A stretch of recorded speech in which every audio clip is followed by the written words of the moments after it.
محمد صلى الله عليه وسلم। অনেক সুন্দর করছেন।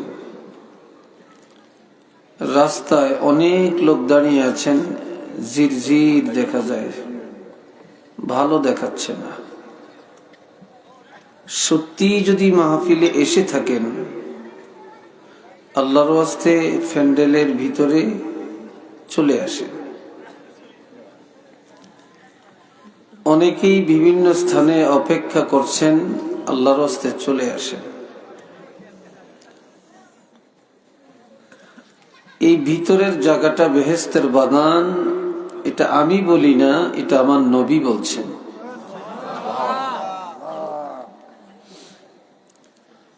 যারা এখানে আছেন বেহেশতের বাগানে আছেন, বাহিরে যারা আছেন বেহেশতের বাগানের বাহিরে আছেন।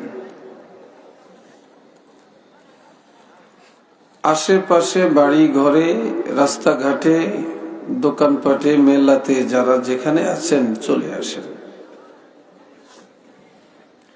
দুরূদ শরীফ একটু মহব্বতে পড়ুন, আওয়াজ দিয়ে পড়ুন। একটা কথা মনে রাখবেন,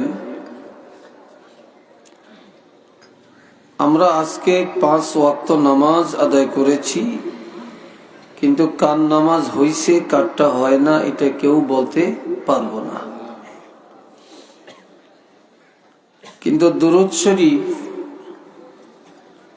নিঃসন্দেহে তেলাওয়াত করার সাথে সাথে আল্লাহর দরবারে কবুল হয়ে যায়, এতে কোনো সন্দেহ রাখা যাবে না।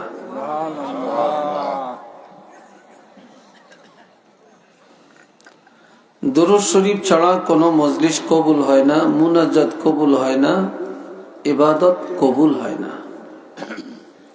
দুরূদ শরীফ ছাড়া অন্তর সাফ হয় না। তো সবাই একটু আওয়াজ দিয়ে মহব্বতে পড়ুন, সাল্লাল্লাহু আলা মুহাম্মদ সাল্লাল্লাহু আলাইহি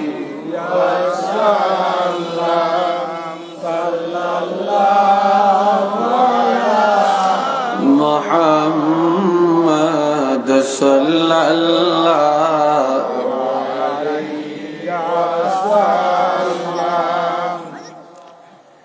হাদিস শরীফে আছে, ক্বালা রাসূলুল্লাহি সাল্লাল্লাহু আলাইহি ওয়াসাল্লাম, মান সাল্লা আলাইয়া সালাতান ওয়াহিদা সাল্লাল্লাহু আলাইহি আশারা সালাওয়াত। নবীজি ইরশাদ ফরমান, যে ব্যক্তি আমার উপরে একবার দুরূদ শরীফ তেলাওয়াত করে, সাথে সাথে আল্লাহ পাক তার উপরে 10টি রহমত নাজিল করেন,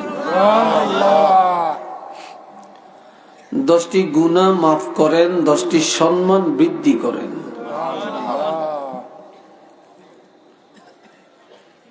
একদল ফেরেশতা যাদের নাম হাদিসে বলছে সায়াহিন, জমিনে ঘুরতে থাকে আর বান্দার ঠোঁটের দিকে তাকিয়ে থাকে। আল্লাহ পাকের কোন বান্দা বান্দি নবীর মহব্বতে দুরূদ শরীফ পড়ে এটা দেখে। দুরূদ শরীফ তেলাওয়াতের সাথে সাথে দুরুদের খবর আপনার নাম, বাপের নাম, বংশের নাম সহ মদিনায় পৌঁছে দেয়।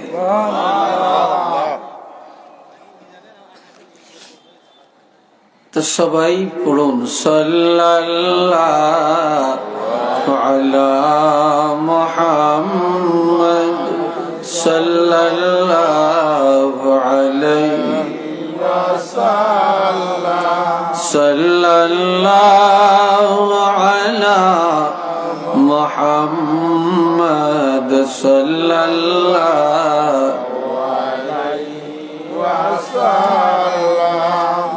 বালাগাল উলা বিকামালিহি كشف الدجى بجماله حسنت جميع خصاله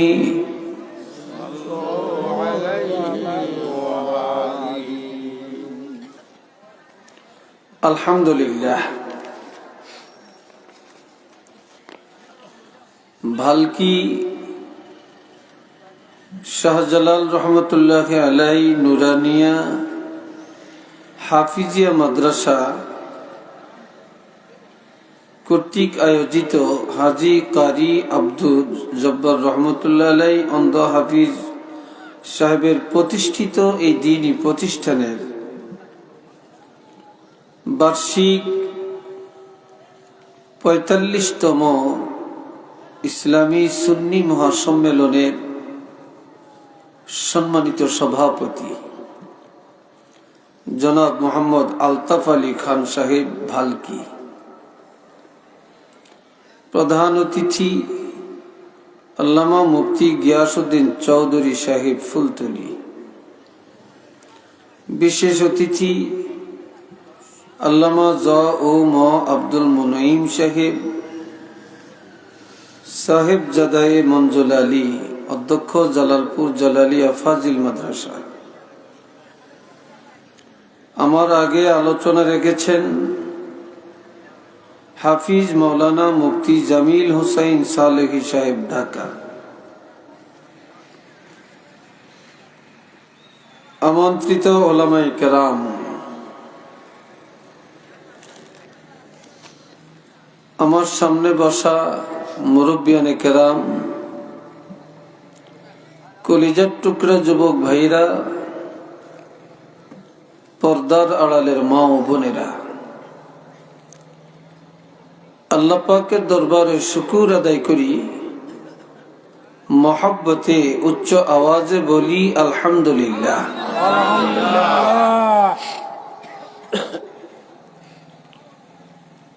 শুকর আদায় করছি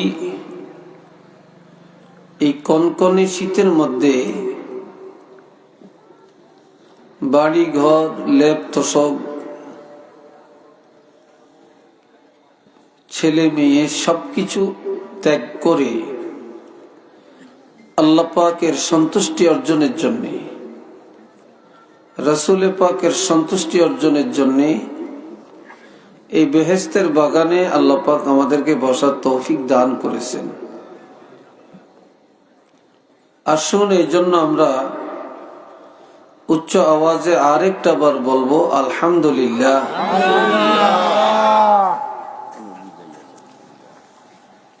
আজকে একটু কুয়াশা দেখাচ্ছে,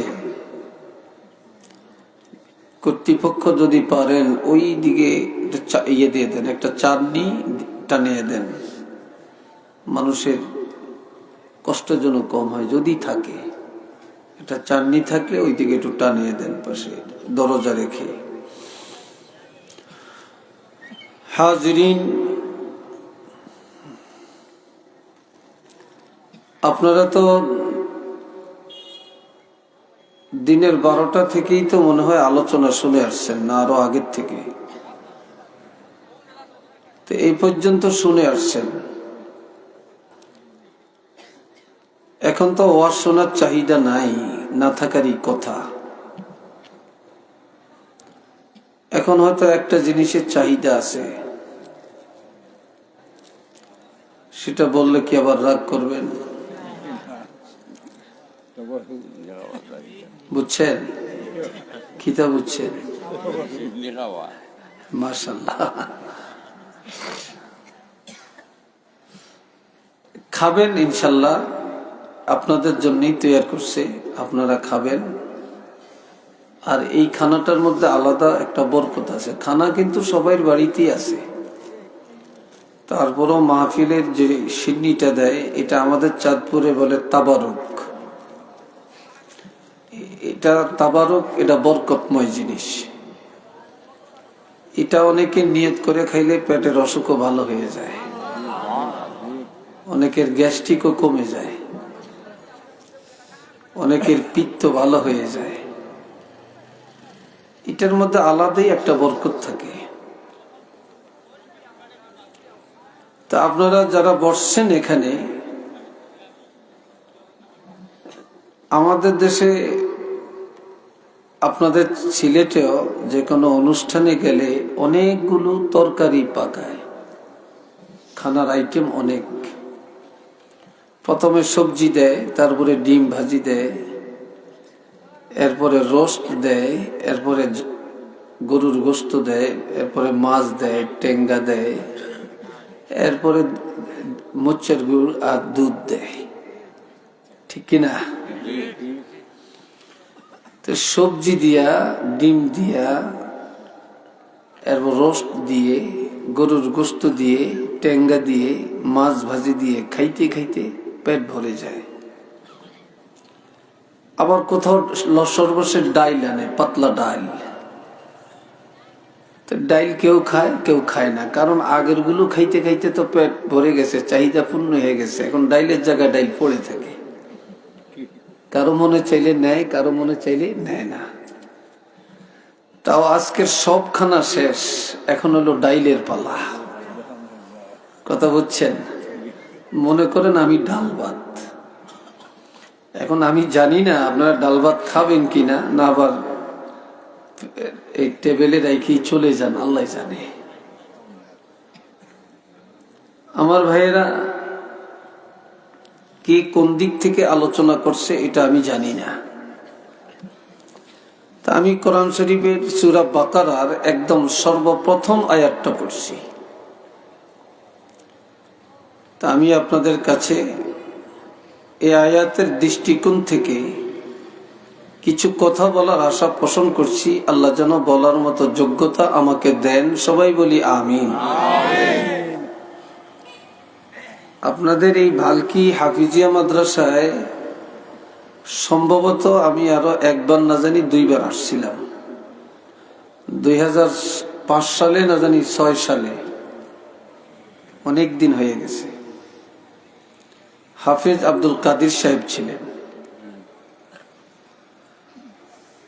তখন। ওই এখানে মনে হয় কোন জায়গায় জানি একটা সেন্টার আছে, ওই সেন্টারের ভিতরে প্রোগ্রামটা হয়েছে। তা আজকে অনেক প্রশস্ত জায়গায় সুন্দর একটা পরিবেশে আজকে জলসাটা হইতেছে। আল্লাহ পাক যেন কবুল করেন, বলেন আমিন। তবে আল্লাহ যে আজকে জলসা কবুল করবেন, আল্লাহর কাছে এটার গ্রহণযোগ্যতা আছে, এটার কিছু প্রমাণও আছে। আপনারা একটু তাকিয়ে দেখেন, এতক্ষণ কুয়াশা ভরা ছিল, যেই মাত্র বলছি একটা চাননি টানিয়ে দেন মানুষের কষ্ট যেন না হয়, এখন তাকিয়ে দেখেন কুয়াশা দেখা যায় না। কি কথা ঠিক কিনা বলছেন? তাহলে এটা তো একটা মাকবুলিয়াতের একটা নিদর্শন। আল্লাহ যে আপনাদেরকে পছন্দ করেন, আল্লাহ যে আমাদেরকে কবুল করছেন, এটা নিদর্শন হচ্ছে এটা। হাজিরিন, এখানে একটা মাদ্রাসা চলে, হাফিজিয়া মাদ্রাসা। দুনিয়াতে মাদ্রাসার অভাব নেই, এখন অনেক মাদ্রাসা আছে। তো মাদ্রাসা আরো হওয়া উচিত। বাংলাদেশে যেভাবে KG school, kindergarten, nursery, English school, English medium বাড়ছে, এখন মুক্তব শেষ হয়ে গেছে, ঠিক না? সকালবেলার যে মুক্তব, এটা শেষ হয়ে গেছে, মুক্তবের তালা পড়ে গেছে। এখন এই নুরানি মাদ্রাসা, হাফিজিয়া মাদ্রাসা থাকার কারণে এখনো আল্লাহর কোরআনের ঐতিহ্যটা টিকে আছে, এখনো টিকে আছে। আল্লামা সাহেব কাবলা রহমতুল্লাহ আলাইহি, ওনার জীবনের সবচেয়ে বড় জেহাদ ছিল দারুল কেরাতের পিছনে। কথা ঠিক কিনা বলেন? দারুল কেরাতের পিছনে। আর এই দারুল কেরাত প্রতিষ্ঠিত করার জন্য প্রত্যেকটা মানুষ যে যে সেক্টরই থাকুক না কেন, সবাই যেন সহি কোরআন পড়তে পারে, নামাজটা সুন্দরভাবে পড়তে পারে, আদায় করতে পারে, এই জন্য দারুল কেরাতের এই সিস্টেমটা উনি রেখে গেছেন।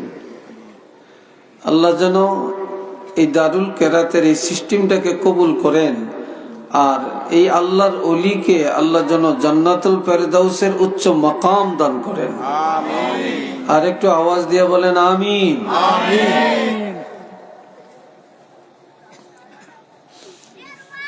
হাজিরিনে কেরাম,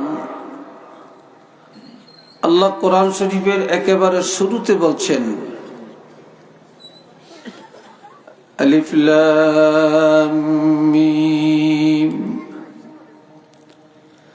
যালিকাল কিতাবু লা রাইবা ফীহি হুদাল লিল মুত্তাকিন।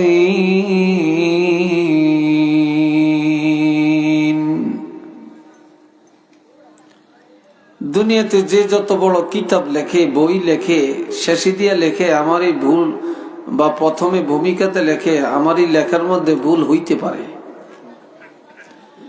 আর ভুল সংশোধন যিনি করে দিবেন তার কাছে আমি কৃতজ্ঞ। ঠিক না কথাটা? আর আল্লাহ এমন একটা কিতাব আমাদেরকে দিলেন, যেই কিতাবের ভূমিকাতে শুরুতে আল্লাহ বলছেন এটা এমন একটি কিতাব, এই কিতাবের মধ্যে কোনো সন্দেহ নাই, ভুল নাই, পরিবর্তন নাই, পরিবর্তন নাই, এমনকি সংস্কার করার অধিকার কারো নাই। হুদাল লিল মুত্তাকিন, এটা এমন একটি কিতাব যেই কিতাবের মধ্যে সমস্ত ঈমানদার মুত্তাকিনের জন্য হেদায়েত আছে। চিল্লিয়া বলেন কি আছে? হেদায়েত আছে। এই হেদায়েতের অর্থ রাস্তা, মত, পথ, বিধান। কোরআন শরীফের যত মত আর পথ, যত কোরআন শরীফ যত বিধান, এগুলি কোনো বেঈমানের জন্য না, সমস্ত বিধানগুলি ঈমানদারের জন্য। আর ঈমানদারের সর্বোচ্চ স্তর, সর্বোচ্চ লকব হচ্ছে মুত্তাকিন। আর আল্লাহ ঈমানদারদেরকে মুত্তাকিন বলেছেন। এরপরে আল্লাহ বলছেন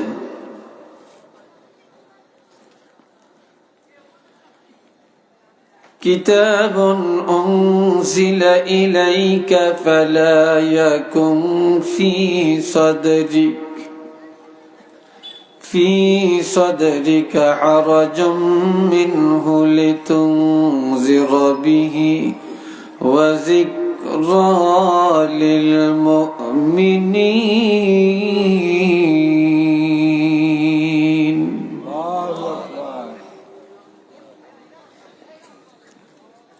আল্লাহর হাবিব রহমাতুল লিল আলামিন এই কিতাব পায়া তিনি মানুষের কাছে যায়া যায়া কোরআনের দাওয়াত দেন। এক আল্লাহর কথা বলেন, রিসালাতের কথা বলেন, আর এই কোরআনের দাওয়াত দেন। আমরা বর্তমানে কোরআনের আলোচনা করে চলে গেলে শ্রোতারা বাহা বাহা দেন, হুজুর খুব বলছে, খুব ভালো লাগছে। ঠিক না কথাটা? আর আমার প্রাণের নবী রাহমাতুল লিল আলামিন কোরআনের কথা যখন বলতেন, নবীকে বলা হতো পাগল, নবীকে মারত পাথর, নবীকে বলতো ধোঁকাবাজ, নবীকে বলতো বানোয়াট। একটু নাউজুবিল্লাহ বলেন, আর একটু চিল্লিয়া বলেন।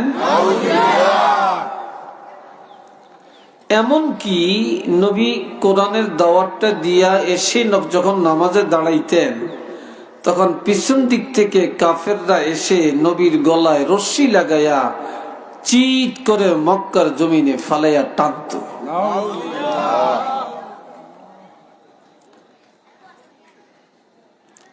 আহ, কি কষ্ট! মনের যন্ত্রণায়, মনের ব্যথায় নবীজি বাইতুল্লাহ আসরের নামাজ পড়ে বসে বসে কাঁদতেছেন। আর কিছু সময় দাওয়াতটা বন্ধ করে রাখছেন, অর্থাৎ কাউকে আর দাওয়াত দেন না, কিছু সময়ের জন্য মনের দুঃখে বন্ধ করে রাখছেন। তখনই আল্লাহ সূরা আরাফের এই আয়াতটা নাজিল করেন। আপনারা ওই যে রাস্তায় দাঁড়িয়ে আছেন ভাই, আমি অনুরোধ করছি, আমি তো আপনাদের মেহমান, আসেন আমাদের সাথে বসেন, খারাপ দেখে দাঁড়িয়ে থাকলে। আমার আল্লাহ বলেন, কিতাবুন উনজিলা ইলাইকা ফালা ইয়াকুম ফি সাদরিকা হারাজুম মিনহু লিতুনজিরা বিহি ওয়া যিকরা লিল মুমিনিন।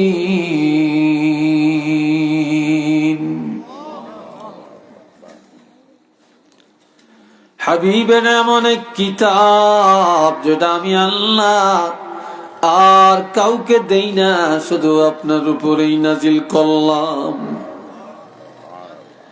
এই কিতাবটা শুধু আপনাকেই দিলাম, আর কাউকে দেই না আমি। আপনি রাসূল যত বড়, এই কিতাব তত বড়। আপনি যত সম্মানী, কিতাব তত সম্মানী। ঠিক না? এই কিতাব আপনাকেই দিলাম। এই কিতাবের দাওয়াত দেওয়ার ক্ষেত্রে মন ঘাবড়াবেন না, সংকীর্ণতা অবলম্বন করবেন না। দাওয়াত বন্ধ করা যাবে না। সব নবীরা কষ্ট করেছে, আপনাকেও কষ্ট করা লাগবে। দিন প্রচারে সব নবীরা কষ্ট করছে না? কথা বলে না, করছে কিনা? আমরা তো কষ্ট করি না, আমরা তো আইসি তৈয়ারিয়া বস্তু, তৈয়ারিয়া, যেটাকে বলে হাউয়া ধন। সব নবীরা কষ্ট করেছে, আপনাকেও কষ্ট করা লাগবে, মাইর খাওয়া লাগবে, গাল মন্দ শোনা লাগবে। এতে করিয়া মন ঘাবড়াবেন না, যন্ত্রণা বোধ করবেন না। দাওয়াত বন্ধ করা যাবে না। তবে একটা কথা জেনে রাখবেন, আপনার দায়িত্ব হলো মানুষকে হক কথা বলা, কোরআনের দাওয়াত দেওয়া। হেদায়েতের মালিক আমি আপনাকে বানাই না। আপনি দাওয়াতি দায়িত্ব পালন করবেন। কে মানে কে মানল না, এটার চিন্তা আপনার করা লাগবে না। কেননা হেদায়েতের মালিক হলাম আমি আল্লাহ। হেদায়েত কার হাতে?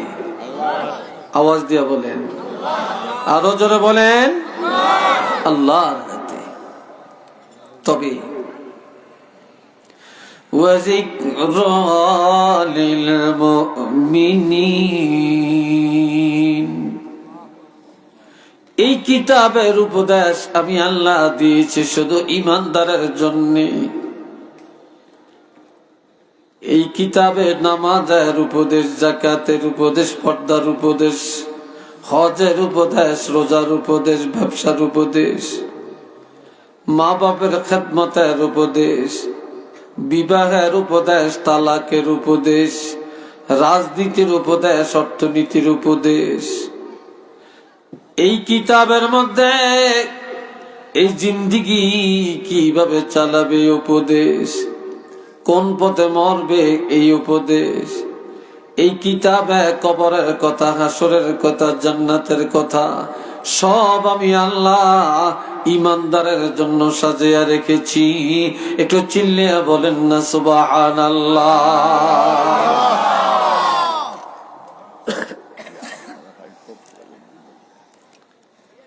আল্লাহ,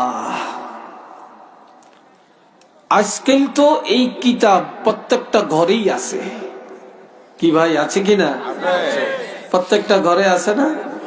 শুধু একটা না, অনেক। জানে সবাই, কিন্তু কাজে নেই। ঠিক নেই?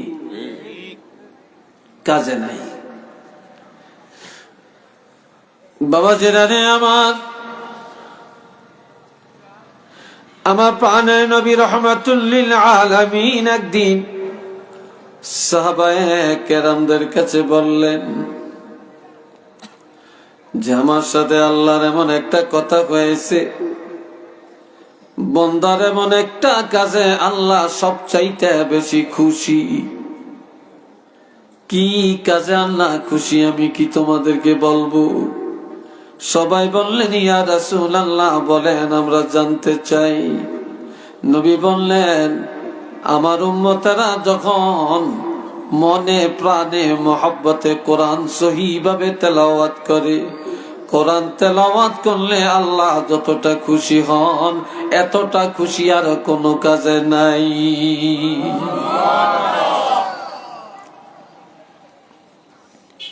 নফল ইবাদতের মধ্যে আফজালুল ইবাদাতি তেলাওয়াতিল কোরআন, সর্বোত্তম ইবাদত হইল কোরআন তেলাওয়াত করা। আমার দিকে চান। এখন নবী এই 30 পারা কোরআন যখন পাইলেন, নবী নিজে এমন ভাবে তেলাওয়াত করেন, এশার নামাজ পড়ে কোনোদিন কিছু খাইতেন, কোনোদিন কিছু না খেয়ে 2 রাকাত নফল নামাজের নিয়ত করতেন। বলেন কয় রাকাত? আওয়াজ দিয়া বলেন কয় রাকাত? 2 রাকাত। এই 2 রাকাত নামাজের মধ্যে নবী সারা রাত দাঁড়ায়া দাঁড়ায়া 30 পারা কোরআন খতম করে দিতেন।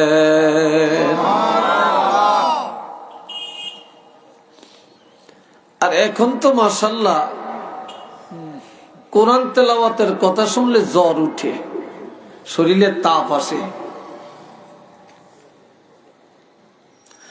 আবার যেখানে খতম তারাবি রমজানে হয়, প্রথম 2 দিন 3 দিন যথেষ্ট মুসল্লি মসজিদে, 5-7 দিন পরে আর চাইরানি মুসল্লিও থাকে না। কই গেছে? কয়েক বিরক্ত লাগে, এত লম্বা সময় নিয়ে কি নামাজ পড়া যায়? এতক্ষণ কি দাঁড়িয়ে থাকা যায়? কই কোথায় আছে? নামাজ পড়ে না? কহ পড়ে, ওই মসজিদে, ওই যে ছোট ছোট সূরা দিয়া আধা ঘন্টা শেষ করে ফেলে, সেখানে আছে। মসজিদে নববীতে আর বাইতুল্লাহ শরীফে এই 20 রাকাত তারাবি নামাজ পড়তে 2 ঘন্টা সময় লাগে। একটা লোক বলে না একটু বিরক্ত লাগে? বিশ্বাস হয় আপনাদের? কেউ বলে না যে বিরক্ত লাগে।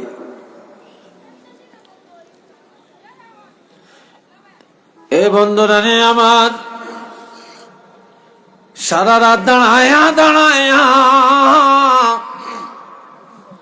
নবীজি কোরআন তেলাওয়াত করেন। নবীর কোরআন খতম হয়ে যায়, মসজিদে নববীর মধ্যে ফজরের আজান শুরু হয়।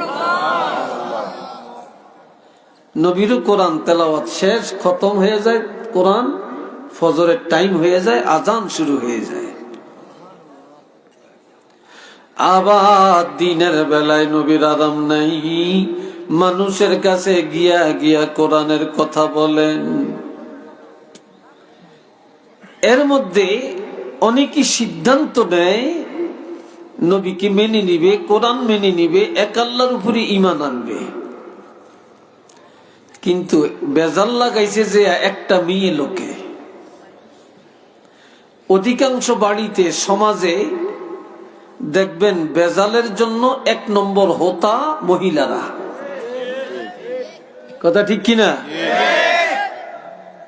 জালে জালে খুব ভালো ফেতনা লাগাইছে মহিলারা। শাশুড়ি বউ খুব ভালো, বেজাল লাগাইছে আরেকজন মহিলায়। ঠিক কিনা? আরেকজন মহিলা। বাড়ির মহিলারা খুব ভালো, একজনের লগে আরেকজনের আংটা লাগিয়ে দিছে আরেক মহিলায়।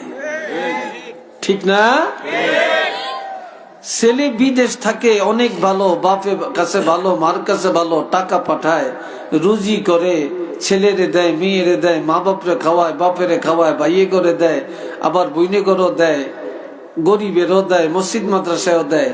কিন্তু এই দানের হাতটা বন্ধ করিয়া দেয় মেয়ে লোকে। আপনি বেকেরে এইভাবে দিতে আছেন, আপনার ভবিষ্যতের লাই কি করছেন? কিরে ভাই, কথা ঠিক কিনা? আসেনি এরকম? এই বেজাল লাগানোর জন্য 1 নম্বরে হইল মেয়ে লোক। তবে আমনগর দেশের মেয়ে লোকের বলি না, এরা ভালা। আমনগর দেশের মেয়ে লোকের এরা ভালো হইতে পারে, সব জায়গায় আছে আল্লাহ। এ ভাইরা রে আমার, যত জায়গায় বেজাল, দূরের মানুষ, অপরিচিত মানুষ বেজাল করে না। যখনই দেখবেন একান্ত পকেটের লোকেই বেশি বেজাল করে। দুনিয়াতে যত মামলা মোকদ্দমা, যত মারামারি, ডাকাতি, চুরি, দেখবেন খুব কাছের লোক, ঠিক না? খুব কাছের লোক। দুশ্মনী হয় কাছের লোকের সাথে। জায়গা জমিন লিয়া ঝগড়া লাগে, চাচা ভাতি যায় ভাইয়ে ভাইয়ে, ঠিক না? অন্যের সাথে না, বংশের মানুষের সাথে। নবীর আপন চাচি, নবীর আপন চাচি আবু লাহাবের স্ত্রী, ওর নাম হইল উম্মে জামিলা। কি ডকের নাম, অর্থ হইল রূপসীর মা। এ মেয়ে লোকটা যায় বেজাল লাগায়। নবী যেখানে যেখানে দাওয়াত নিয়ে গেছে তাদের বাড়ি হাইটে হাইটে বলতেছে, এই মোহাম্মদ কি খবর নিয়ে আসছে। কয়েক আল্লাহর কথা বলছে, মোহাম্মদ রাসূল দাওয়াতটা দিছে, আর সুন্দর একটা কিতাবের কথা বলছে। তোমরা কি বলছো? আমরা সিদ্ধান্ত নিছি অনেকেই যে আমরা নবীরে মেনে নিব, এক আল্লাহকে মেনে নিব, আমরা এই কোরআন মেনে নিব। এটা সুবহানাল্লাহ বলতেন না? এখন মেয়ে লোকটা যে বলে এক সর্বনাশ হইছে। কি সর্বনাশ? তোমরা জানো না? আমি জানি, এই মোহাম্মদ আমার ভাতিজা, আমার ঘরের পাশেই তার ঘর। যে আসল ঘটনা জানো না? কয় কি ঘটনা? কয় এই কোরআনের মধ্যে কোনো শান্তি নাই। আরো আস্তে কন, কোরআনে কি নাই? শান্তি নেই। মেয়ে লোকটা যে কেমন না হুইচপাত দিছে। কিভাবে বুঝলা? মোহাম্মদ এই কোরআন পায়া সারা রাত ঘুমায় না, দাঁড়িয়ে দাঁড়িয়ে কোরআন পড়ে। কাজে তোমরা যদি এই নবীরে মানো, তোমরা যদি কোরআন মেনে নাও, জীবনে কোনো দিন ঘুম যাইতে পারবা না। জীবনে আর ঘুম যাইতে পারতা না। যেহেতু রাসূলুল্লাহ ঘুমায় না, তোমরা জীবনে ঘুম যাইতে পারতা না। যেই কোরআন মানলে, যেই কোরআন পড়লে ঘুম যাওয়া যায় না, সারা রাত দাঁড়িয়ে বক বক করন লাগে, এই কোরআন তো শান্তির কোরআন না, এটা অশান্তির কোরআন। একটু চিল্লিয়া বলেন না আউযুবিল্লাহ। আপনারা বলেন, কোরআনের মধ্যে আরাম না বেরাম? শান্তি না অশান্তি? তো এখন এই মেয়ে লোকটার কথা শুনে যারা কোরআন মেনে নেওয়ার সিদ্ধান্ত নিছে, তাদের মনটা ঘুরে গেছে, তাদের মনটা ঘুরে গেছে। নবীর মনে কষ্ট হয়েছে না? আসছেনি কষ্ট? এখন আমার আল্লাহ নবীকে ডাক দিয়ে বলতেছেন, তাহা, হে আমার বন্ধু, মা আনজালনা আলাইকাল কুরআনা লিতাশকা, আমি অশান্তির জন্য কোরআন নাজিল করি না, কাউকে কষ্ট দেওয়ার জন্য আমি আল্লাহ কোরআন পাঠাই না। কোরআন দিয়েছি শান্তির জন্য, আরামের জন্য, রহমত বরকতের জন্য। কোরআন দিয়েছি নাজাতের জন্য, কোরআন দিয়েছি আল্লাহকে পাওয়ার জন্য, কোরআন দিয়েছি জান্নাতি হওয়ার জন্য। কাজেই সারা রাত দাঁড়িয়া দাঁড়িয়া আর কোরআন পড়বেন না। রাতের কিছু সময় ইবাদত করেন, কিছু সময় ঘুম যান, আরাম করেন। দিনের কিছু সময় আরাম করেন, কিছু সময় দাওয়াত দেন। যারা মনে করে কোরআনে শান্তি নাই, তাদের মুখের মধ্যে যেন চুনকানি লাগে। সারা পৃথিবীর মানুষ যেন জানতে পারে এই 30 পারা কোরআনের মধ্যে রহমত আছে।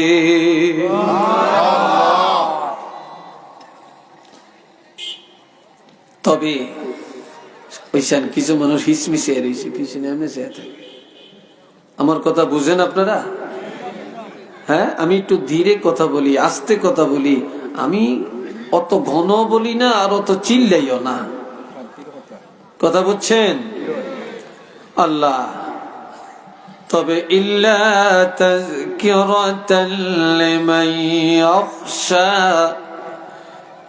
যাদের অন্তরে খাউফে আলাহি বা আল্লাহর ভয় আছে তাদের জন্যই কোরআনের উপদেশ, তারাই উপদেশ মানিয়ে নিবে। আল্লাহর ভয় যাদের অন্তরে নাই, ইমানের মধ্যে যাদের মধ্যে নাই, তারা কোনদিন কোরআনের উপদেশ মানিয়ে নিবে না। এ বাবাজিরা রে আমার, কেমন কোরআন আমরা পাইলাম? আল্লাহ, আমার আল্লাহ বলেন, হুয়াল্লাযী আরসালা রাসূলাহু বিল হুদা ওয়া দীনিল হক লিইয়ুযহিরাহু আলাদ দীনি কুল্লিহি ওয়ালাউ কারিহাল মুশরিকুন।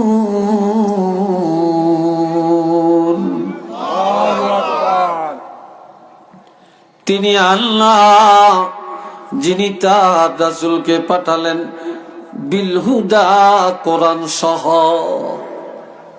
কি সহ? আমাদের নবী যেদিন দুনিয়াতে আসছেন খালি হাতে আসেন না, নবী কোরআন নিয়ে আসছেন। চিল্লিয়া বলেন, কি নিয়ে আসছেন? এই ছাত্ররা, মাদ্রাসার ছাত্ররা, তোমরা এক জায়গায় থাকবা, হাঁটাহাঁটি করো না, হাঁটাহাঁটি করো না। আর মোবাইল দিন একটু সাইলেন্ট করে রাখেন। জীবনে কত মোবাইল আসছে, কত রিসিভ করছেন, মোবাইল আসলেই কানো দরিয়া দৌড় দেয়, খারাপ দেখা যায়। আমারটা তো আমি সাইলেন্ট করে রাখছি। এটা তো একটা বিশৃঙ্খলা হয়। এ বন্ধুরা রে আমার, কেমন কোরআন আমরা পাইলাম? আপনাদের এই লালাবাজার থেকে এই রাস্তা দিয়া বালকির রাস্তায় কত মেম্বার যায়, চেয়ারম্যান যায়, এমপি যায়, মন্ত্রী যায়, নেতা যায়, ওসি যায়, দারোগা যায়, এসপি যায়, ডিসি যায়, কত শিল্পপতি, কোটিপতি, লন্ডনী, আমেরিকান পার্টি যায়। কিন্তু এমন কথা কেউ বলতে পারবে না, এতগুলো ধনবান, বিত্তবান, এত নেতা, এত শিক্ষিত, এত সুধী রাস্তা দিয়া যাওয়ার কারণে এই বালকি গ্রামের কবরের আযাব মাফ হইয়া গেছে। কেউ বলতে পারবে? কথা কয় না, পারবে? কিন্তু আমার নবী বলেছেন, ক্বালা রাসূলুল্লাহি সাল্লাল্লাহু আলাইহি ওয়াসাল্লাম, ইন্নাল আলিমা আও মুতাআল্লিমা ইযা মাররা আলা ক্বরিয়াতিন ইউরফাউ আনহু আযাবুল কবরি 40 ইয়াওমা। কোন এলাকায় একজন কোরআনের আলেম অথবা একজন হাফেজ কোরআন অথবা একজন তালিবুল ইলম যদি হাঁটিয়া যায়, ওই এলাকার কবরের আযাব আমার আল্লাহ 40 দিনের জন্য ক্ষমা করে দেয়।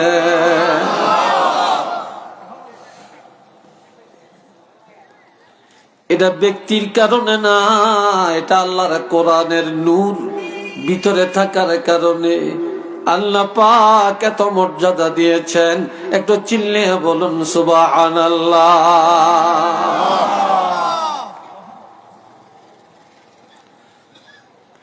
কি দাম, কি সম্মান, কি ইজ্জত! ওলি আল্লাহ মানেননি আপনারা? আজকাল তো বহু মদা পাগল আছে, ওলি আল্লাহ বিশ্বাস করে না। এই দুনিয়ার একজন জিন্দা ওলি, আর একজন ওলি আল্লাহর কবরের পাশে দিয়া যাইতেছিলেন, হঠাৎ করে শুনলেন কোরআন তেলাওয়াতের আওয়াজ শোনা যায়, থমকে দাঁড়ালেন। ডানে বামে সামনে পিছনে তাকিয়ে দেখেন কাউকে দেখা যায় না।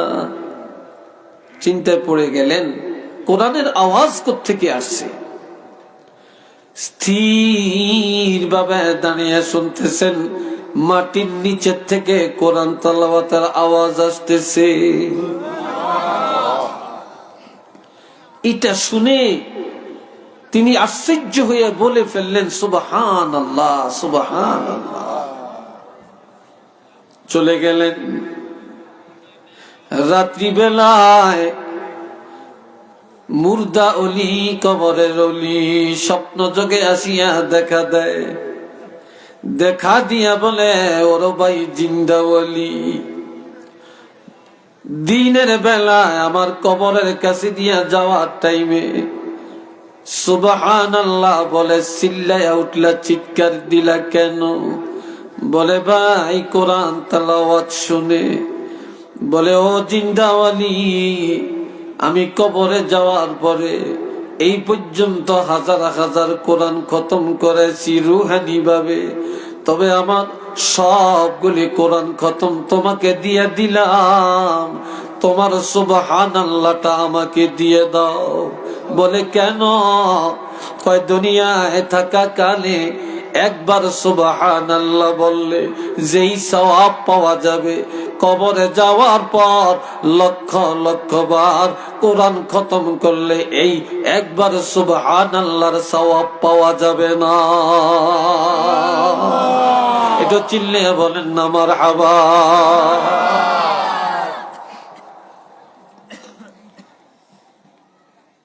আল্লাহ কি দামি কথা।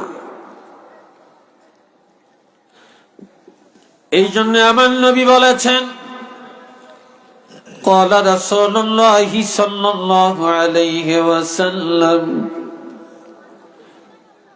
لا تجعلوا بيوتكم مقابر إن الشيطان ينفر من البيت الذي تقرأ فيه القرآن। এক জায়গা থেকে দুইজন তিনজন করে উঠেন, কি বিরক্ত লাগে উঠছে নাকি? হ্যাঁ, কষ্ট পাইতেছেন আপনারা? এটা কেন?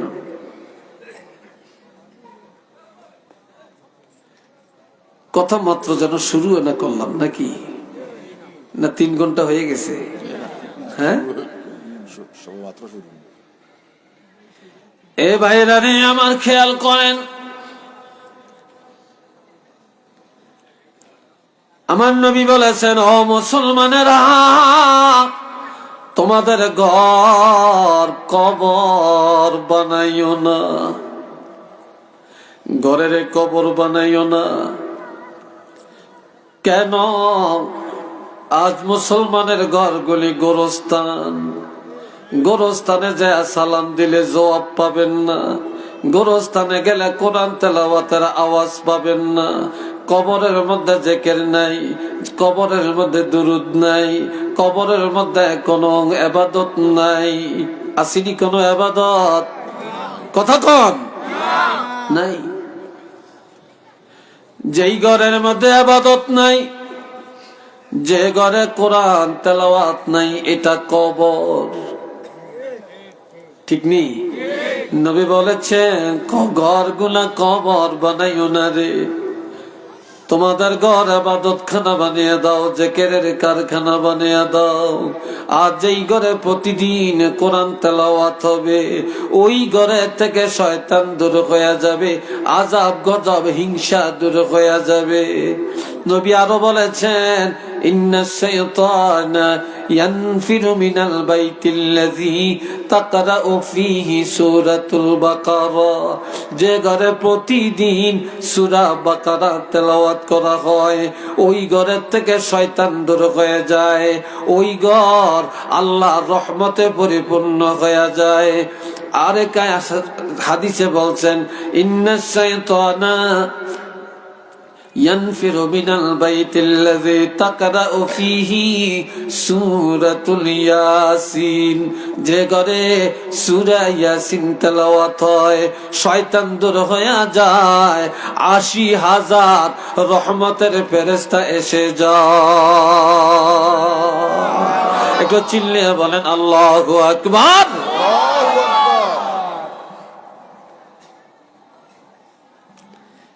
কত দাবি, কত সুন্দর কথা রাসূল বলছেন। এ ভাইরানে আমার, তবে আজ মুসলমানের ঘর কবরের হার মানাইছে, ঠিক নেই? কবরের মধ্যে ডিশ লাইন নাই, আমাদের ঘরে আছে। ফেসবুক নাই, আমাদের কাছে আছে। পকেটে পকেটে আছে, আসেনি? কবরের মধ্যে নাটক নাই, আমাদের ঘরে আছে। টেলিভিশন নাই, আমাদের ঘরে আছে, আসেনিও?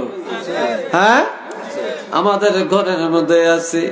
মহিলারা স্টার জলসা যদি না দেখে মাথা গরম, ঠিক না? মাথা গরম।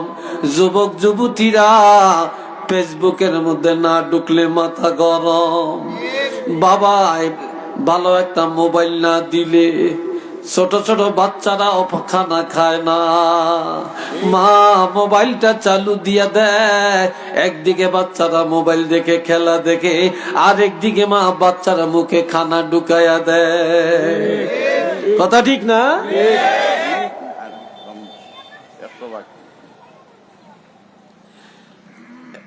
আল্লাহ বাবাজি নারে আমার,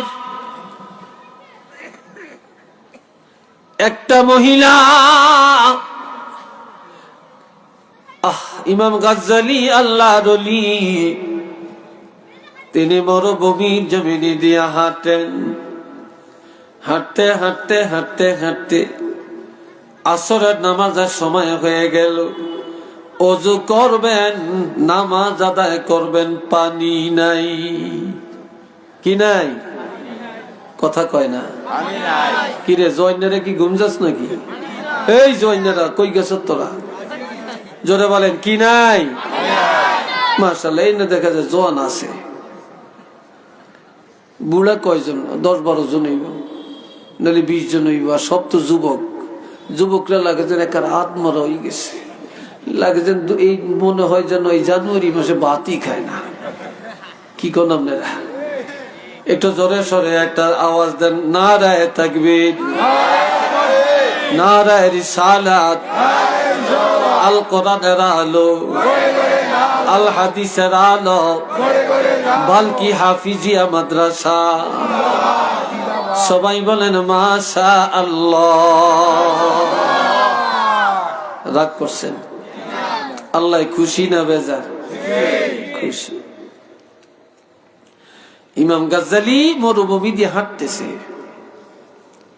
তো ওযুর পানি নাই, ওযু করতে পারেন না, আসরের নামাজটাও আদায় করতে পারতেছেন না। এমন সময় ঘরের ভিতর থেকে একটা যুবতী মেয়ে দেখে, হুজুর কি যেন তালাশ করতেছে, দেখতেছে। আড়ালে তাকিয়া বলে, হুজুর কি চান? হুজুর কি চান আপনি?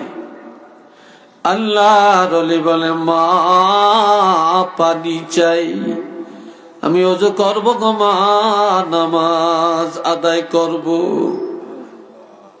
মেয়েটা বলে, হুজুর দেখেন আমাদের বাড়ির পূর্ব দিকে একটা পুষ্কুনি, পুষ্কুনির মধ্যে পানি আছে কিনা দেখেন। আসলে পুকুরের মধ্যে পানি নাই, মেয়েটাও জানে। এরপরও বললেন, দেখেন পানি আছে কিনা। আল্লাহর ওলি দৌড়াইয়া গেলেন, যে দেখে পানি নেই। কি নাই? পানি নাই, পানি নাই। এসে বলে, মা তুমি বললা চাইতাম পানি আছে নি, তালাশ করে দেখলাম গো মা, পানি তো নাই। কি নাই? পানি নাই, পানি নাই। মেয়েটা বলে, আল্লাহর ওলি পানি পাবেন, আপনি যেখানে আছেন এখানে দাঁড়ান। মেয়েটা দৌড়াইয়া যায় শুকনো পুষ্কনির মধ্যে একটু থুতু ফেললেন। কি ফেলছেন? থুতু ফেলাইছেন। থুতু নিক্ষেপ করার সাথে সাথে শুকনা পুষ্কনির তলা দিয়া পানির জোয়ার এসে যায়। মুহূর্তের মধ্যে পুরা পুষ্কনি পানি ভরপুর হয়ে যায়। আল্লাহর ওলি দৌড়াইয়া যায় ওই পানি দিয়ে ওযু করেন, ওই দিনের আসরের নামাজ আদায় করে।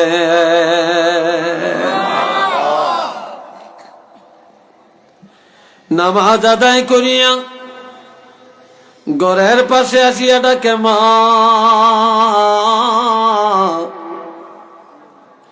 তুমি একটু বলো কি আমল করো গো মা, তোমার থুতুর মধ্যে এত বরকত,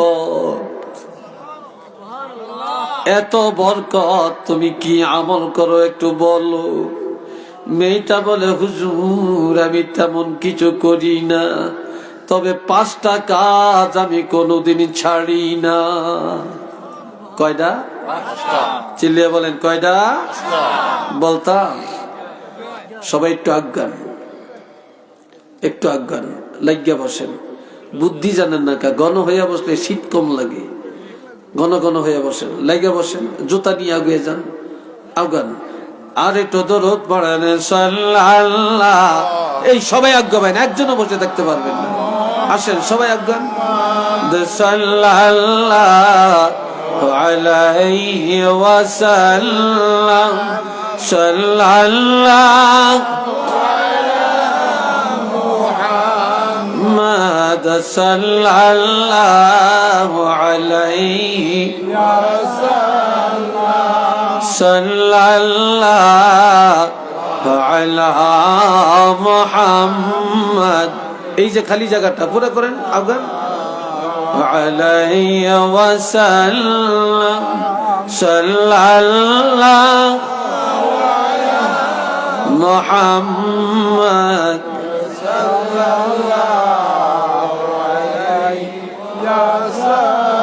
যারা রাস্তায় এখনো দাঁড়াইয়া রয়েছেন, আপনারা কি হুন্ডা পাহারা দেন নাকি? কিটা কি পাহারা দেন কি দাঁড়িয়ে দাঁড়িয়ে? হ্যাঁ, গাড়ি আছে, গাড়ি তো অনেকগুলি আছে, একজন থাকলেই তো সারে। এত মানুষ রাস্তায় কেন? আল্লাহ শুনেন না, কষ্ট হয় আপনাদের? বিরক্ত লাগছে আপনাদের? কথা কিছু চলবনি না আমি সংক্ষেপ করিয়া দিতাম? হ্যাঁ চলবো। কতক্ষণ চলবো? সারা রাত যেন আমার 12টা বাজে। আপনাকে সারে আমার যেন 12টা বাজে নাকি? আল্লাহ কইরে তুই এরম লড়স, আরাম আমার এরম মারসকা, তুই এত লড়সকা।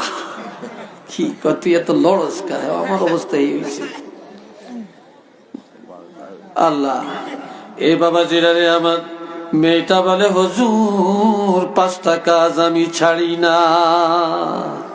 কয়টা?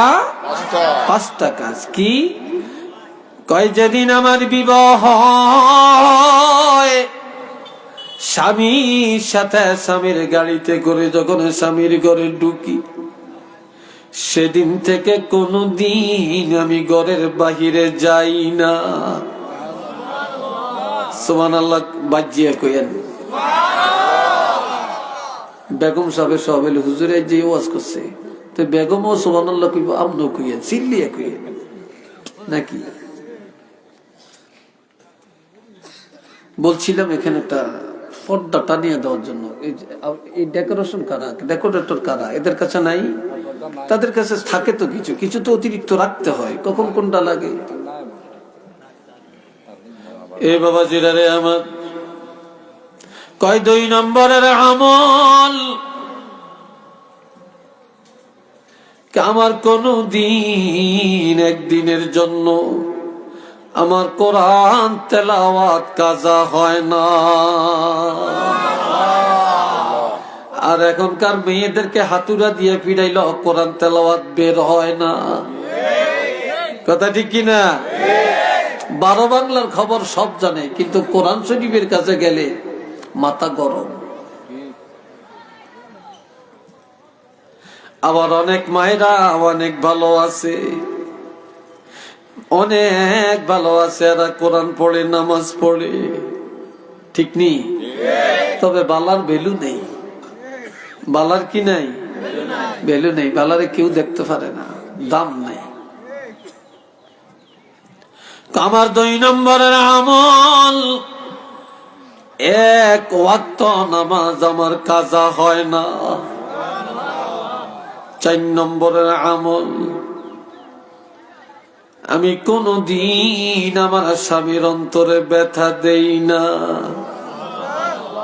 5 নম্বরের আমল, আমি আমার স্বামীর সংসারের কাজ করি হাতে, আর আমার জবানে সারাক্ষণ আল্লাহর হাবিবের উপরে দরুদ শরীফ তেলাওয়াত করি,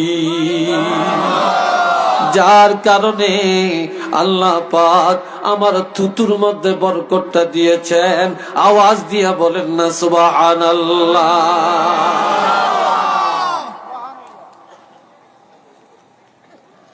আল্লাহ, কোথায় আছি আমরা?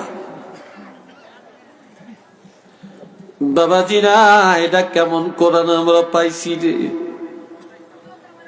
ওয়া নুনাজ্জিলু মিনাল কুরআনি মা হুয়া শিফাউন ওয়া রাহমাতুল লিল মুমিনিন। এত আস্তে কইছেন আল্লাহু আকবার।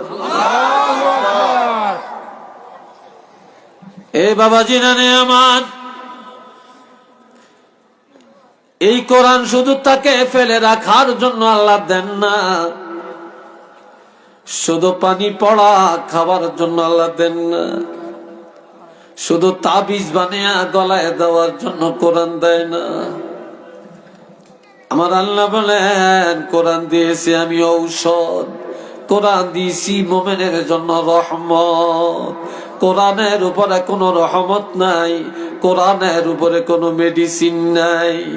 এটা দেহের রোগের ঔষধ, অন্তর সাফ করার ঔষধ, পরিবার সংস্কার করার ঔষধ, বিবাহ সুন্দর হওয়ার ঔষধ, সন্তান ভালো হওয়ার ঔষধ, এটা বিচার কার্য সুন্দর হওয়ার ঔষধ, চাচা বাতিজার বেজাল দূর করার ঔষধ, এটা ইউনিয়ন পরিষদ পবিত্র করার ঔষধ, সংসদ ভবন পবিত্র করার ঔষধ, রাজনীতির ময়দানে পবিত্র করার ঔষধ, এটা দেশ পরিচালনার ঔষধ, এটা মরণ রোগের ঔষধ, কবরের নাজাত পাওয়ার ঔষধ। এই কোরআন জান্নাতে নিয়ে যাওয়ার ঔষধ। একটু চিল্লে বলেন না সুবহানাল্লাহ।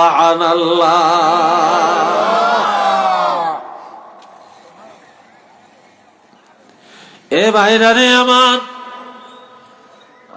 একজন মেয়ে লোক অনেক দিন বিয়ে হয়েছে, বিবাহের পরে প্রত্যেকটা পুরুষ চায় একটা সন্তানের বাপ হইব, প্রত্যেকটা মহিলা চায় একটা সন্তানের মা হবে।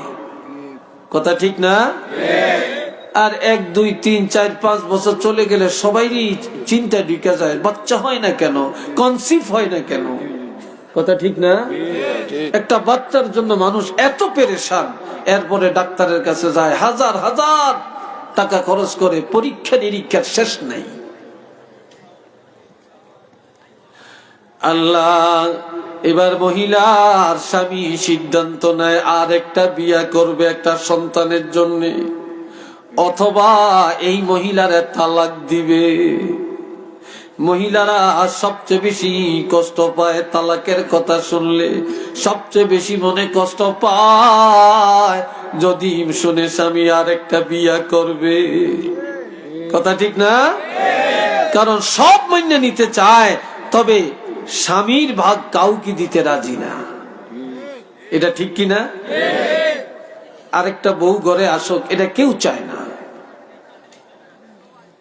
বাবাজিরা রে আমার, মহিলা আস্তে আস্তে টুক টুক টুক টুক করে নবীজির দরবারে গেলেন, যে বলে, ইয়া রাসূলুল্লাহ, আমি বড় বদনসিব, দীর্ঘদিন হয় আমার বিয়ে হলো, আমার গর্ভের মধ্যে কোনো সন্তান টিকে না। তবে আমার স্বামী সিদ্ধান্ত নেন আর একটা বিয়া করবে সন্তানের জন্য, অথবা আমাকে তালাক দিবে। আমার উপায় কি? আপনি তো রহমাতুল লিল আলামিন, আপনি আল্লাহর হাবিব, আপনি তো যা আবদার করবেন আল্লাহ পুরা করবে। তবে হাবিব, ইয়া নবী আল্লাহ, ও আল্লাহর হাবিব, আপনার কাছে আসলাম, যদি কোনো মেডিসিন থাকে আমাকে দেন। নবীজি বলে, তুমি কোরআন পড়তে জানোনি? বলে জানি। সহিভাবে জানোনি? বলে জানি। যাও, আর কোনো ঔষধ লাগবে না। তুমি প্রতিদিন রাত্রিবেলায় ঘুমের ঘরে যাওয়ার আগে খাওয়া দাওয়া সারিয়া নামাজ আদায় করিয়া এরপরে ওযু করিয়া আল্লাহর কোরআনের সূরা মারিয়াম একবার তেলাওয়াত করবা। সূরা মারিয়াম তেলাওয়াত করে তুমি তোমার গর্ভের মধ্যে ফু দিয়া স্বামীর বিছানায় শুইয়া যাইবা। এই সূরা মারিয়ামের বরকতে আল্লাহ পাক তোমার গর্ভের মধ্যে সুসন্তান পাঠায়া দিবে। একটু জোরে কন্যা আল্লাহু আকবার। মহিলা আমল করতেছে। কি করতেছে? নবী আমল দিয়া দিচ্ছেন, আমল করতেছে। গর্ভে বাচ্চা আসলে পুরুষরা বলতে পারে না, কিন্তু মহিলারা বুঝতে পারে, ঠিক না? তখন সে বুঝতে পারছে তার গর্ভে সন্তান আসছে। নবীজির কাছে যায় দোয়া চাইলেন, ইয়া রাসূলুল্লাহ, আমার গর্ভের সন্তান আল্লাহ যেন হেফাজত করে। সন্তান ভূমিষ্ঠ হয়ে গেল। এই সন্তানের কোলে করিয়া রাসূলে পাকের দরবারে আসেন। নবী গো, এই যে আমার কলিজার টুকরা সন্তান, আপনার কাছে দোয়া চাই। আমার এই সন্তানের কামাই খাওয়ার আশা নাই। দোয়া করে আল্লাহ পাক যেন কিয়ামত পর্যন্ত আমার এই সন্তানের দ্বারা আল্লাহর কোরআনের খেদমত আল্লাহ কবুল করে নেন। নবীজি দোয়া করলেন, যাও, তোমার সন্তানের দ্বারা আল্লাহ কোরআনের খেদমত কবুল করবে।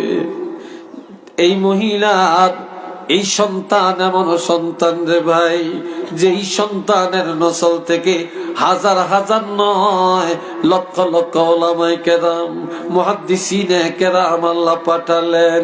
এমন কি হযরত শাহজালাল আল্লাহর ওলি এই সিলেটের জমিনে 360 উনি আল্লাহর বাদশাহ হইয়া শুইয়া রইলেন। তিনিও ওই মহিলার ওই সন্তানের বংশ থেকে আল্লাহ তাকে বাংলাদেশে ওলি আল্লাহ করে পাঠাইয়া দিলেন।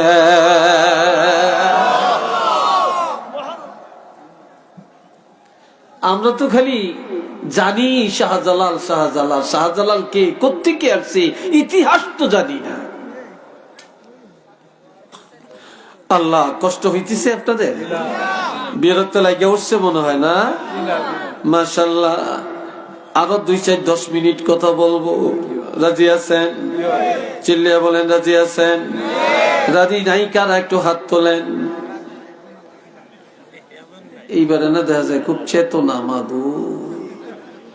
সবাই একটু মহব্বতে পড়েন আল্লাহুম্মা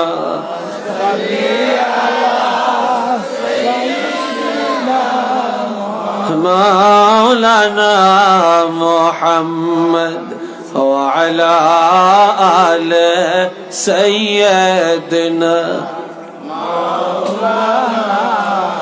আরো জোরে আল্লাহুম্মা সাল্লি আলা সাইয়্যিদিনা মাওলানা ওয়া আলা আলি সাইয়্যিদিনা মাওলানা মুহাম্মদ। এই জগতে নবীজির জন্য যাদের মায়া লাগে না। রোজ হাসরে তারা সবাই নবীজির শাফাআত পাবে না। আল্লাহুম্মা সাল্লি আলা সাইয়্যিদিনা মাওলানা মুহাম্মদ ওয়া আলা আলি সাইয়্যিদিনা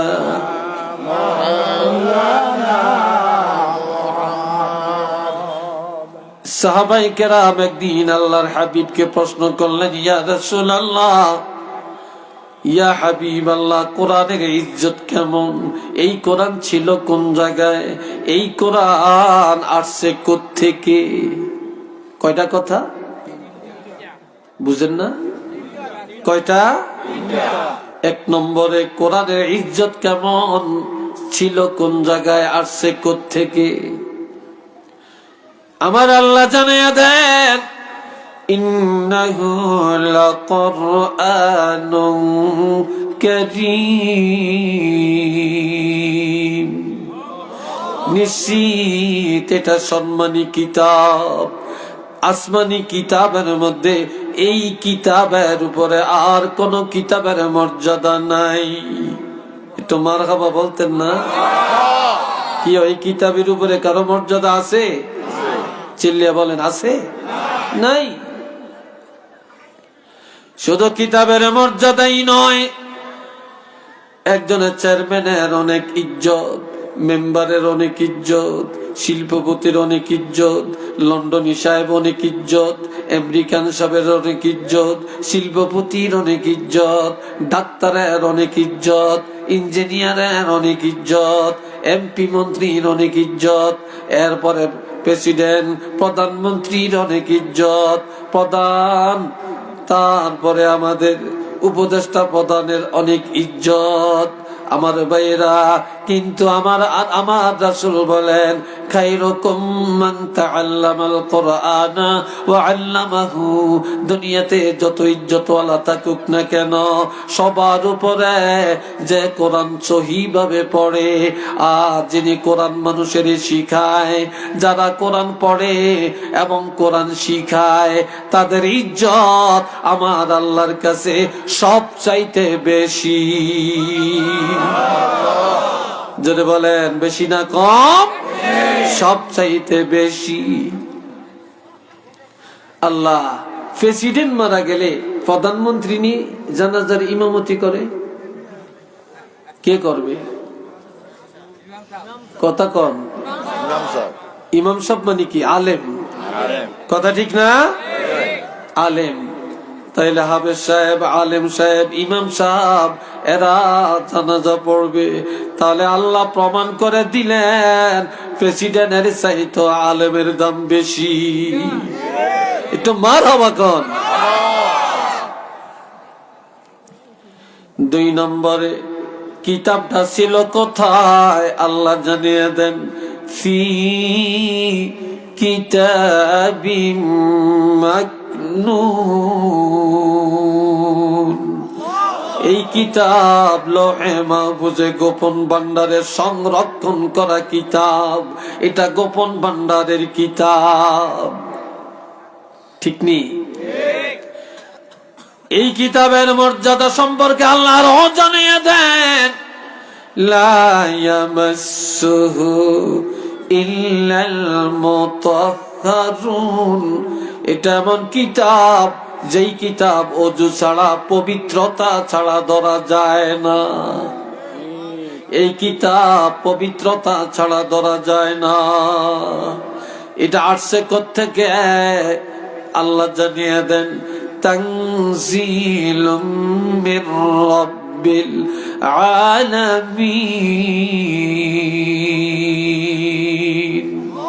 এটা এমন কিতাব, এটা কোনো পানি দিয়া ভেসে আসে না, বাতাসের সাথে আসে না, গাছের থেকে নামে না, পাহাড়ের থেকে আসে না, মাটির থেকে উঠে না। এই কিতাব বিশ্ব জগতের প্রতিপালক আল্লাহ রাব্বুল আলামিনের পক্ষ থেকে আসছে। আল্লাহ বান্দার কাছে কিতাব পাঠাইছেন। একটু চিল্লে বলেন না সুবহানাল্লাহ।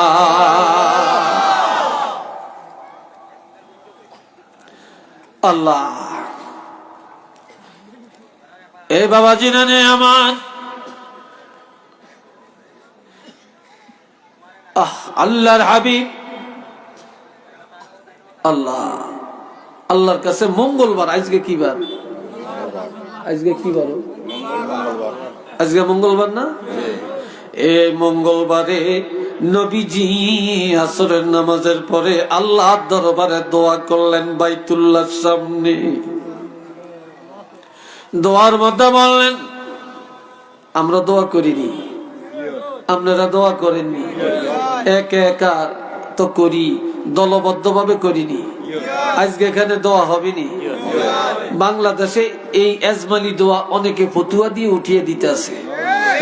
একটু নাউজুবিল্লাহ কর না রে ভাই। মসজিদে নামাজ পড়িয়াও অনেকের খুব বিশেষ জরুরি ব্যাপার, এটা আলাদা। কিন্তু অনেক সময় দেখা যায় ইমামও দোয়া করে না, মুসল্লিরাও দোয়া করে না। আজান দেয়, আজানের পরে সোজা করিয়া চাইয়া থাকে, দোয়া পড়ে কিনা আল্লাহ জানে, হাত তো তোলেই না। ঠিক না? হাত তো তোলেই না। মনে হয় এই হাতটা দিছে আল্লাহ এমনি বইটা রাখার জন্য। আল্লাহর কাছে আমরা চাইয়াম, হাত পাইতাম, এত সমস্যাটা কি বলেন? এটা নিয়ে ফতুয়া চলছে।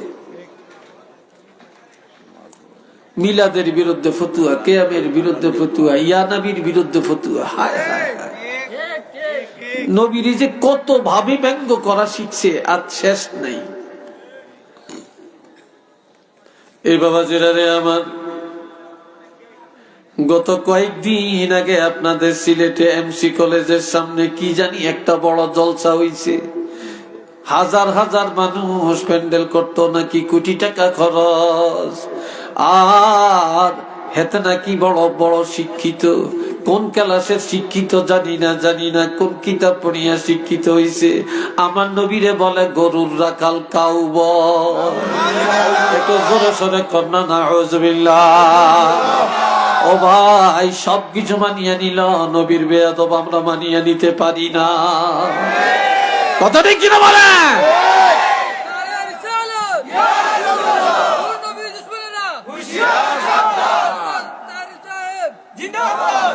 আল্লাহ আমার ভাইরা রে, এখন নবী দোয়া করলেন কোন টাইমে মনে নাই? আসরের টাইমে বাইতুল্লাহর সামনে দাঁড়িয়ে দোয়া করছেন কি, যে আল্লাহ আবু জাহেল আর ওমর ইসলামের বিরুদ্ধে এরা বড় পরাশক্তি, এই দুইজনের হেদায়েত দেন, হেদায়েত দিয়া আমাকে একটু শক্তি দেন, আমি যেন তুমি আল্লাহর দাওয়াত, কোরআনের দাওয়াত উদাত্ত কণ্ঠে দিতে পারি। আল্লাহ দুইজনের ভাগ্যে যদি নাও থাকে, দুইজনের একজনকে হলে তুমি হেদায়েত দিয়া আমি রাসূলুল্লাহর সহযোগী বানায়া দাও। দোয়াটা করছে মঙ্গলবারে আসরের টাইমে। বুধবারে আবু জাহেলে মিটিং ডাকছে, যে নাকি মুহাম্মদের কতল করিয়া মাথা মোবারক নিয়ে আমার হাতে দিতে পারবে, আমি আবু জাহেল 100 উষ্টি তাকে পুরস্কার দিব।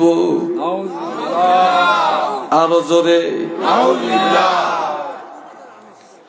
কেউ তো সাহস করে না। ওমর দাঁড়িয়ে যায়, আবু জাহেল রে, তোমার এই পুরস্কারের যোগ্য আমি ছাড়া আর কেউ নাই, আমি কতল করব, পুরস্কার আমি নিব। বৃহস্পতিবারে সকাল বেলায় ওমর নাঙ্গা তলোয়ার হাতে নিয়ে রওনা করে নবীকে কতল করবে। কিছু দূর যাওয়ার পরে দেখে একজন ব্যবসায়ী, এরা যায় দেখে ওমর নাঙ্গা তলোয়ার হাতে, ওমর রে, বীর বাহাদুরের মতো কোথায় যাও রে ওমর? বলে মোহাম্মদ রে কতল করার জন্য যাচ্ছি, পুরস্কার আমি নিব। বলে মোহাম্মদ রে কতল করতে রওনা করছ, নিজের ঘরের খবর জানুনি? কয় সেটা কি? কয় এই মাত্র তোমার বোন ফাতেমারে দেখে আসলাম, হযরত খাব্বাব রাদিয়াল্লাহর কাছে বসে বসে কোরআন তেলাওয়াত করে।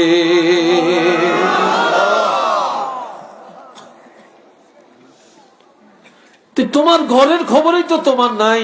তোমার বোনই তো নবীরে মাইনা নিছে, নবীর উপর যে কোরআন নাজিল হইছে এই কোরআন পড়তে আছে, হযরত খাব্বাব রাদিয়াল্লাহু পড়াইতে আছে, তোমার এই খবর নাই, তুমি এসে নবীরে কতল করতে যাইবা। ওমরের মন ঘুরে গেল। এবার বোনের বাড়িতে দৌড়ায় তলোয়ার নিয়ে, যায়া দেখে বোন আল্লাহর কোরআন পড়ে, আল্লাহর কোরআন পড়ে, আর হযরত খাব্বাব রাদিয়াল্লাহু কোরআন পড়াইতে আছে। যায়া বোনের মারে, মারতে মারতে বোনকে রক্তাক্ত করে ফেলে। বগ্নিপতিকে দুনিয়া মারে, মারতে মারতে রক্তাক্ত বা আড়ামরা করে ফেলে। এইবার জোর করিয়া বগ্নিপতিরে জমিনে শোয়া বুকের উপরে দাঁড়াইয়া চাপা দিয়া মেরে ফেলবে।